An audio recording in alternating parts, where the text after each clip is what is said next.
A nova série brasileira, Os Donos do Jogo, chegou na Netflix essa semana e já tá bombando no top 10 das séries mais assistidas. E nesse vídeo eu quero fazer uma análise com spoilers, mas eu vou colocar spoilers bem leves para quem ainda não viu. E na segunda parte eu vou explicar o final para quem não entendeu muito bem. E essa série ela foi criada pelo Heitor Dália, que ele já produziu DNA do Crime e vai abordar as disputas pelo controle do jogo do bicho no Rio de Janeiro. E, pessoal, para ser sincera com vocês, eu achei que tem uma história muito envolvente, porque vai abordar rivalidades, traições dentro desse mundo do crime. E todo esse contexto me lembrou bastante as novelas da Globo. Eu acho que muita gente vai ter essa sensação quando a gente assiste alguma produção nacional, porque a gente vai ver aqueles atores que são mais famosos, que a gente já viu nas novelas, como, por exemplo, a Juliana Paz, a Mel Maia. E também o tema central dessa série, que é o controle das máfias, eu acho que não é uma coisa muito combatida pelo governo, porque a gente vai ver nessa história como tem policiais e políticos corruptos dentro dessas facções. E lá no Rio de Janeiro, eu não tinha tanto conhecimento sobre esse assunto, sobre essas máfias do jogo do bicho, mas a gente vai ver nessa série que é muito grande lá no Rio de Janeiro, e como eu não moro no Rio de Janeiro, eu não sabia que era um mercado assim tão forte. E dentro dessa temática a gente vai ver que não tem mocinhos, e pelo que eu pesquisei acabou sendo uma coisa mais proposital. E eu vi algumas críticas falando que os donos do jogo faz o público refletir sobre como o poder e a moral acabaram se misturando sem precisar da figura de um herói clássico. Mas mesmo assim, com essa proposta, eu acabei sentindo falta de algum personagem que fizesse a gente acreditar na humanidade, sem que todos os personagens estivessem afundados no mundo do crime. E, para mim, os personagens que mais se destacaram nessa série foi o Profeta, que é interpretado por André Lamoglia, e a Myrna, que é interpretada pela Mel Maia. O Profeta, ele tinha uma dualidade que a gente vai ver ali que ele lutava contra o lado bom, que ele falava que não ia matar civis, mas do outro ele tinha que ser mal para ser respeitado no mundo do crime, para entrar na cúpula. E já a Mel Maia, ela falou em uma entrevista que esse foi o primeiro papel que ela fez de adulta, mas na minha opinião, mesmo ela representando uma mulher adulta, eu senti que ainda tem aquele ar mais de uma adolescente rebelde.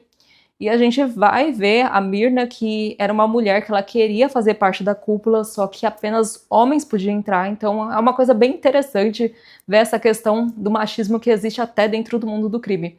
E para ser sincera com vocês, eu não senti química no par romântico do Profeta com a Myrna. Eu vi que tem muita atração entre eles, mas eu acho que não é uma coisa muito romântica, e eu acho que isso tenha sido proposital para mostrar que até mesmo o relacionamento deles era apenas baseado em interesse de poder, mesmo que tivesse ali um pouquinho de atração. Mas para mim, mesmo com um roteiro bem forte, a gente vê que tem atuações boas, atores renomados, eu achei que faltou alguma mensagem, algum personagem que trouxesse alguma lição de superação. Mas no geral é uma série muito bem feita, que vai mostrar esse pior lado da ambição humana pelo poder, pelo dinheiro.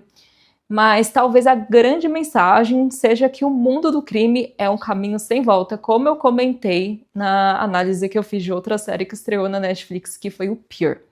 E agora eu quero explicar o final para vocês, e se você ainda não assistiu, para o vídeo por aqui e não se esqueça, antes de sair desse vídeo, de deixar o like. No final da série, Os Donos do Jogo, a cúpula começou a desconfiar que a Myrna e o Profeta estavam enganando eles.